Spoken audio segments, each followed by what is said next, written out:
Item number 24 Shri Rahul Gandhi ji. अभी मजा आएगा ना भिड़ो। स्पीकर सर, सबसे पहले मैं आपका धन्यवाद करना चाहता हूं। ठीक है, समझिए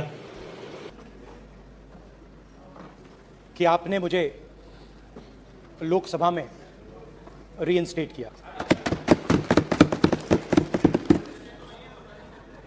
और पिछली बार जब मैं बोला तो शायद मैंने आपको थोड़ा कष्ट भी पहुंचाया, क्योंकि मैंने इतनी जोरों से अदानी जी पे फोकस किया कि जो आपके सीनियर नेता हैं शायद उनको थोड़ा कष्ट हुआ। तो वो जो उनको कष्ट हुआ, मतलब सुनिए तो वो जो कष्ट हुआ उसका असर शायद आप पे भी थोड़ा हुआ। तो इसके लिए मैं आपसे माफी मांगता हूं, मगर मैंने सिर्फ सच्चाई रखी थी। मगर आज जो मेरे बीजेपी के मित्र हैं, आज आपको डरने की जरूरत नहीं है। मैं तो डर गई। गलत। तो आज कोई घबराने की जरूरत नहीं है। आज मैं अपना मेन जो भाषण है वो अदानी जी पे नहीं बोलने जा रहा हूं। हो गए बच्चों ने कर सकते हैं तो आप रिलैक्स कर सकते हैं, आप शांत रह सकते हैं, क्योंकि मेरा भाषण आज दूसरी डायरेक्शन में जा रहा है।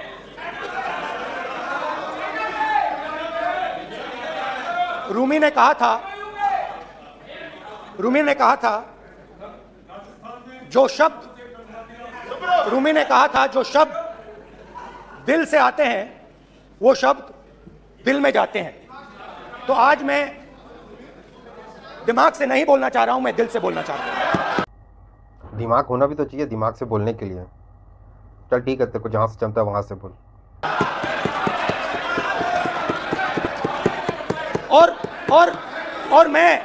और मैं आज आप लोगों पर इतना आक्रमण नहीं करूंगा। मतलब एक दो गोले जरूर मारूंगा, मगर इतना नहीं मारूंगा। तो आप रिलैक्स कर सकते हैं। डरिए मत।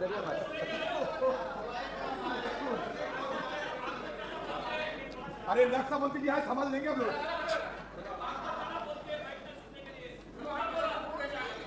पिछले साल 130 दिन के लिए मैं भारत के एक कोने से दूसरे कोने तक गया। बार बार वही बात, थकता नहीं है कि आदमी है बस एक ही चीज, वही भारत जोड़ो यात्रा, भारत जोड़ो यात्रा, भारत जोड़ो यात्रा, भारत जोड़ो यात्रा। जहां जा रहा वही भारत जोड़ो यात्रा, साल में एक किया वो किया। अरे नो कॉन्फिडेंस मोशन में तो नो कॉन्फिडेंस का वो बात बोलना, अविश्वास प्रस्ताव का बात कर। एलिगेशन लगा, कुछ ऐसा लगा, ये भारत जोड़ो यात्रा इसकी खत्म हो रही नहीं है। पता नहीं क्या भारत जोड़ो यात्रा, अपने साथ पूरे लाव लश्कर लेके चढ़ रहा था, लेकिन इसको उपलब्धि होना इसको। अब मूर्ख इंसान को क्या ही है, जीवन में कुछ तो किया नहीं खुद से, तो अब चल लिया हूँ तो उसको लग रहा है कि पूरा ब्रह्मांड को भ्रमण कर लिया हूँ मैं। अब सुनो इसका भी, ये भी बकचोदी। अकेला नहीं, बहुत सारे लोगों के साथ।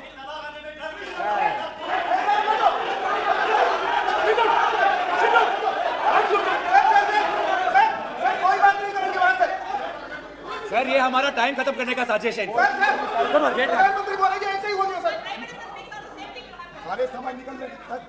समुद्र अधीर समुद्र के तट से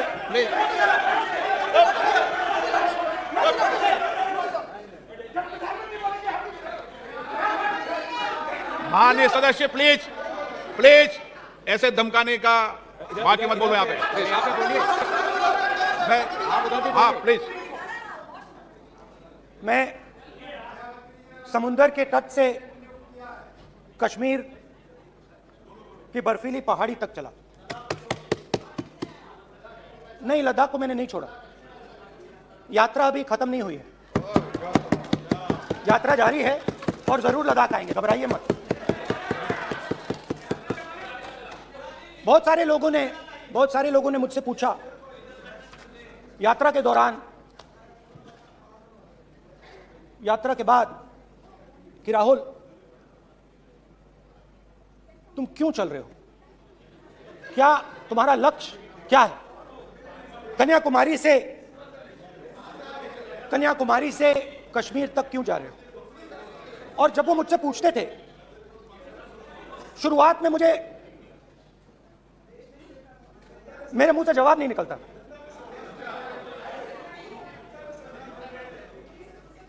शायद मुझे ही नहीं मालूम था कि मैंने ये यात्रा क्यों शुरू की। क्या बोला तूने?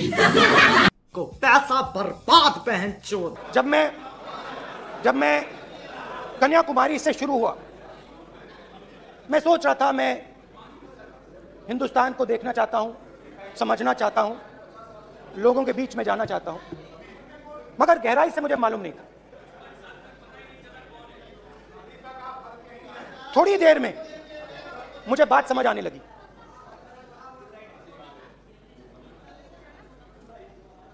जिस चीज से मुझे प्यार था, जिस चीज के लिए मैं मरने को तैयार हूं, जिस चीज के लिए मैं मोदी जी की जेलों में जाने को तैयार हूं, जिस चीज के लिए मैंने 10 साल हर रोज गाली खाई, उस चीज को मैं समझना चाहता था। ये है क्या जिसने मेरे दिल को इतनी जिस चीज ने मेरे दिल को इतनी मजबूती से पकड़ रखा था, उसको मैं समझना चाहता। शुरुआत में जैसे मैंने शुरू किया, सालों से मैं हर रोज 8-10 किलोमीटर दौड़ता हूं, तो मेरे दिमाग में था कि अगर मैं 10 किलोमीटर दौड़ सकता हूं तो 25 किलोमीटर चलने का क्या मतलब, कोई बड़ी बात नहीं है। ये मैंने सोचा था। आज मैं उस भावना को देखूं तो वो अहंकार था कि मैं ये कर सकता हूं, ये कुछ नहीं है। तो मेरे दिल में उस समय अहंकार था।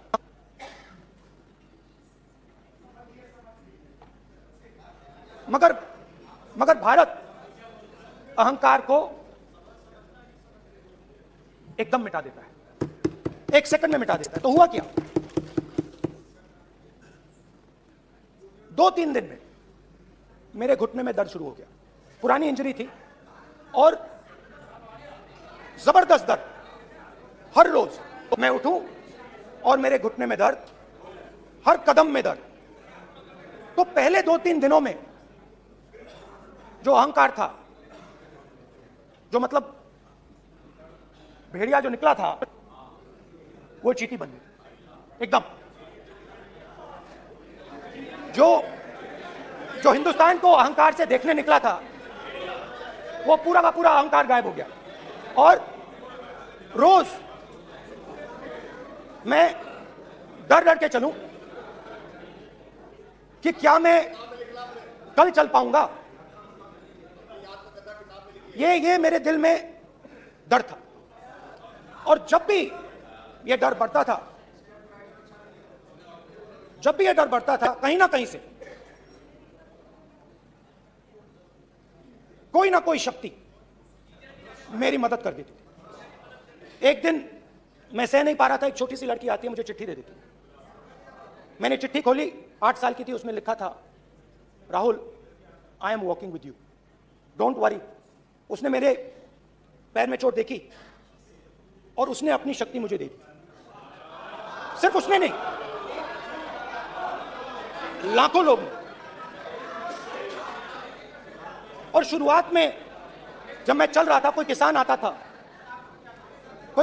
था, मैं एकदम पहले उसको अपनी बात बताता था कि आपको ये करना चाहिए, आपको इस प्रकार से काम करना चाहिए। मगर इतने लोग आए, हजारों लोग आए, कि थोड़ी देर में मैं बोल नहीं पाया। जो मेरे दिल में बोलने का डिजायर था वो बंद हो गया, बोल ही नहीं पाया क्योंकि इतने लोगों से बोलना था। और एक सन्नाटा सा छा गया, भीड़ की आवाज थी, भारत जोड़ो भारत जोड़ो भारत जोड़ो। और जो मेरे से बात करता था उसकी आवाज में सुनता गया।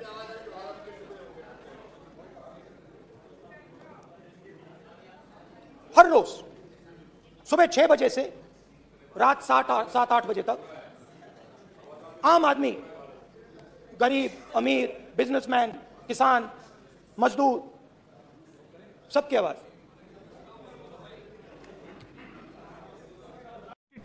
अबे जल्दी बोल, कल सुबह पनवेल निकलना है। आ रहा हूं। आप कल से रुके, अब थोड़ा और रुक लो, 5-10 मिनट रुक जाओ। तो ये चलता गया, मैं बात सुनता गया और फिर मेरे पास एक किसान आया और किसान ने हाथ में रुई पकड़ी हुई थी। बुलाया किसने, मुझे ये तो बता। तुझे कहा किसने ग्रुप में आने का? उसने मुझे कहा, मेरी आंख में देखकर उसने मुझे अपना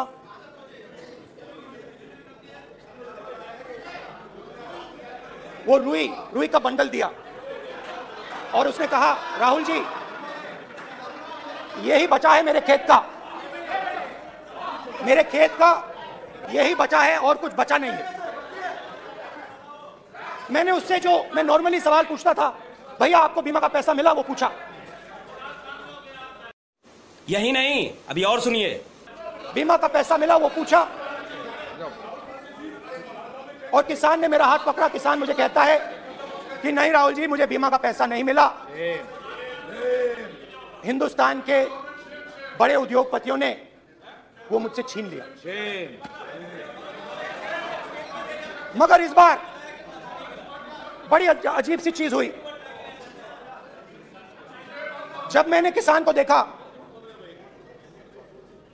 और वो मुझसे बोल रहा था, तो जो उसके दिल में दर्द था वो मेरे दिल में आया। जो उसके आंखों में शर्म थी जब वो अपनी बीवी से बात करता था, वो शर्म मेरी आंखों में आई।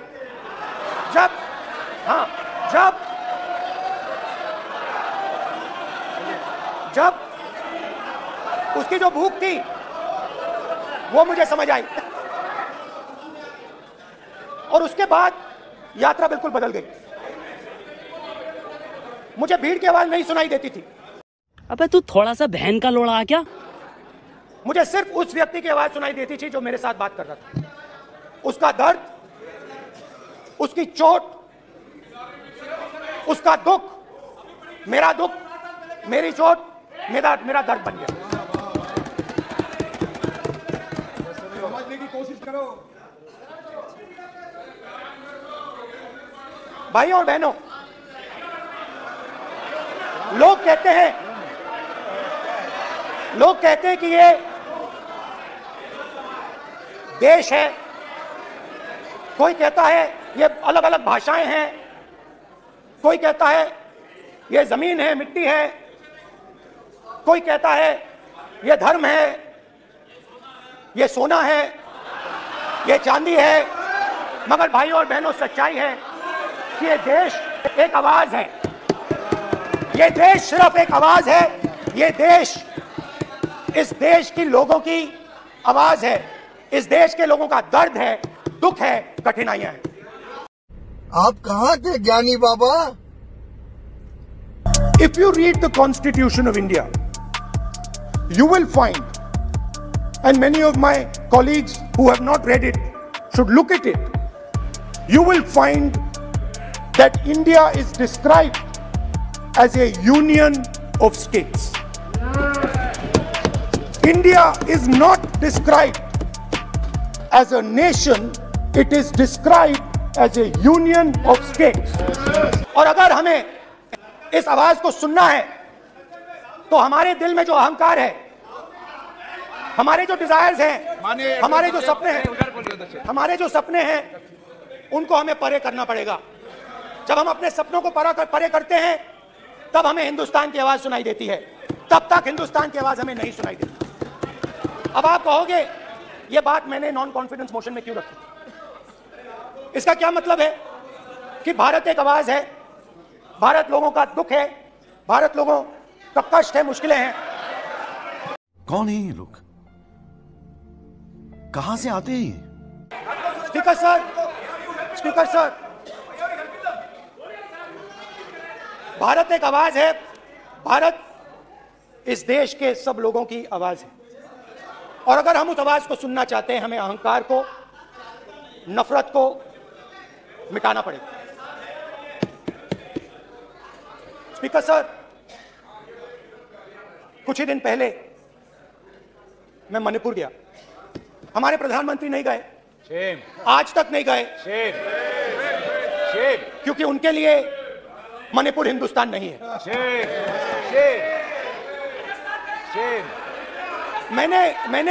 मैंने मणिपुर शब्द प्रयोग किया, मगर आज की सच्चाई यह है कि मणिपुर नहीं बचा है। मणिपुर को आपने दो भाग में कर दिया है, मणिपुर को आपने बांट दिया है, तोड़ दिया है। मैं मणिपुर में रिलीफ कैंप्स में गया। रिलीफ कैंप में आज जा रहा हूं। मणिपुर में रिलीफ कैंप में मैंने महिलाओं से बात की, और मणिपुर के कैंप्स में मैंने महिलाओं से बात की, बच्चों से बात की, जो हमारे प्रधानमंत्री जी ने आज तक नहीं किया। एक महिला मुझे कहती है, मैंने उनसे पूछा, बहन क्या हुआ आपके साथ? मैं बहुत सारी महिलाओं से बात किया, मगर मैं आपको दो उदाहरण देना चाहता हूं। एक महिला मुझे कहती है, मैंने कहा क्या हुआ तुम्हारे साथ? कहती है, मेरा छोटा सा बेटा, एक ही बच्चा था मेरा, एक ही बच्चा था मेरा, मेरे सामने, मेरे आंखों के सामने उसको गोली मारी है। मैं पूरी रात, आप सोचिए, आप अपने बेटे के बारे में, बेटों के बारे में सोचिए, मैं पूरी रात उसकी लाश के साथ लेटी रही। झूठ नहीं, झूठ आप बोलते हो, झूठ मैं नहीं बोलता हूं। मैं पूरी रात उसकी लाश के साथ लेटी रही, और फिर मुझे डर लगा, मैंने अपना घर छोड़ दिया, जो भी मेरे पास था वो मैंने छोड़ दिया। मैंने उनसे पूछा, कुछ तो लाई होगी? कहती है, नहीं, सिर्फ मेरे जो कपड़े हैं ये मेरे पास हैं। और फिर इधर उधर ढूंढती है और एक फोटो निकालती है और मुझे कहती है, यही मेरे पास अब बची है। एक और उदाहरण, दूसरे कैंप में मैं, एक महिला मेरे सामने आती है, मैं उससे पूछता हूं, तुम्हारे साथ क्या हुआ तुम्हारे साथ? और जैसे ही मैंने यह सवाल पूछा,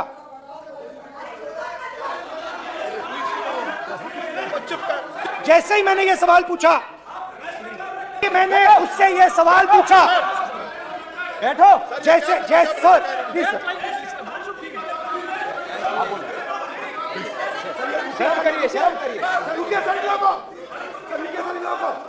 जैसे ही मैंने उससे सवाल पूछा, तुम्हारे साथ क्या हुआ, शर्म नहीं है तेरे को?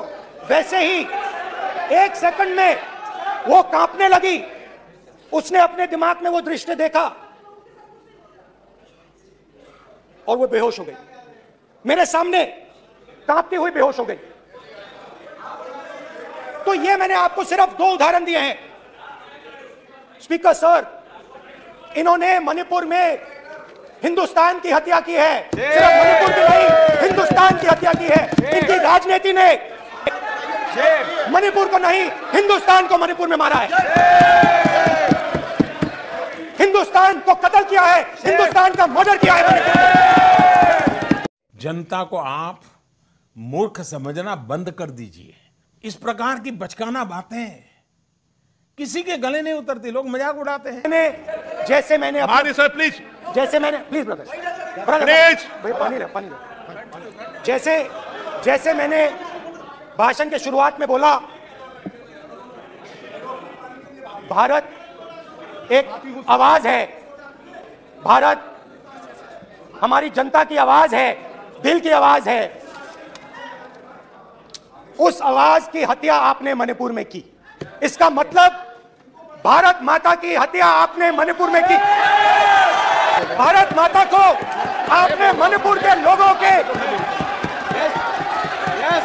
मारा, आपने मणिपुर के लोगों को मारकर भारत की हत्या की है। आप देश द्रोही हो, आप देशभक्त नहीं हो, आप देश प्रेमी नहीं हो, आप देशद्रोही हो। आपने देश की हत्या मणिपुर में की। अब सवाल उठता है, बैठना चाहते नहीं बैठना चाहते, आप बैठना चाहते नहीं बैठना चाहते, इसीलिए आपके प्रधानमंत्री मणिपुर में नहीं जा सकते हैं क्योंकि उन्होंने देश की हत्या की है। मणिपुर में हिंदुस्तान की हत्या की है, भारत माता की हत्या की है। मणिपुर के लोगों के दिल में। प्लीज एक मिनट बैठिए आप। तो सवाल उठता है, एक मिनट बैठिए। क्या क्या कहना क्या चाह रहे हैं भाई आप बोल रहे हैं फिर। आप भारत माता के रखवाले नहीं हो, आप भारत माता के हत्यारे हो। प्लीज माननीय सदस्य, प्लीज माननीय सदस्य, please please please please please देखिए माननीय सदस्यगण, प्लीज माननीय सदस्यगण, भारत माँ हमारी माँ है, हमें सदन में बोलते समय संयम बरतना चाहिए। मेरा अपनी माँ की हत्या की बात कर रहा हूँ मैं, मणिपुर में अपनी माँ की हत्या की बात कर रहा हूँ मैं, आदर से बोल रहा हूँ। आपने मेरी माँ की हत्या की मणिपुर में। एक मेरी माँ यहाँ बैठी है, दूसरी माँ को आपने मणिपुर में मारा है। और हर रोज जब तक आप हिंसा को बंद नहीं करोगे तब तक आप मेरी माँ की हत्या कर रहे हो।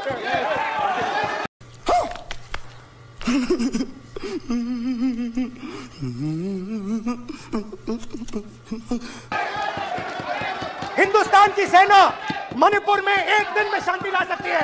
हिंदुस्तान की सेना का प्रयोग नहीं कर रहे हो क्योंकि आप हिंदुस्तान को मणिपुर में मारना चाहते हो। तो अगर नरेंद्र मोदी जी हिंदुस्तान की आवाज नहीं सुनते हैं, अगर हिंदुस्तान के दिल की आवाज नहीं सुनते हैं, तो किसकी आवाज सुनते हैं? दो लोगों की आवाज सुनते हैं। इसकी आवाज सुनते हैं, इसकी आवाज सुनते हैं और इसलिए सुनते हैं। नो, ये गलत तरीका माननीय सदस्य। देख लीजिए अडानी जी के लिए मोदी जी ने क्या काम किया है। देख लीजिए ये पहले आपको गलत तरीका आपका। माननीय सदस्य आपका गलत तरीका है। आप सीनियर सदस्य हैं, आप इस तरीके का बाहर सदन में मत करिए। आप बात करिए लेकिन इस तरीके से पोस्टर लाना ये उचित नहीं है किसी तरीके से। रावण दो लोगों की सुनता था, रावण दो लोगों की सुनता था, मेघनाथ और कुंभकर्ण। वैसे ही नरेंद्र मोदी दो लोगों की सुनते हैं, अमित शाह और अडानी। भाई और बहनों, लंका को हनुमान ने नहीं जलाया था, लंका को रावण के अहंकार ने जलाया था। प्लीज माननीय सदस्य आप संयमित बोले। आप ये सदन है, आप तरीके से बोलिए। माननीय राम ने रावण को नहीं मारा था, रावण के अहंकार ने रावण को मारा था। आप पूरे देश में केरोसिन फेंक रहे हो, पूरे देश में आप केरोसिन फेंक रहे हो। आपने मणिपुर में केरोसिन फेंकी, अभी चिंगारी लगा दी। अब आप हरियाणा में कर रहे हो, पूरे देश को आप जलाने में लगे हो। आप पूरे देश में भारत माता की हत्या कर रहे हो। धन्यवाद स्पीकर। मजा आया और मैं ये जो मजा है हिंदुस्तान के हर व्यक्ति को देना चाहता हूं।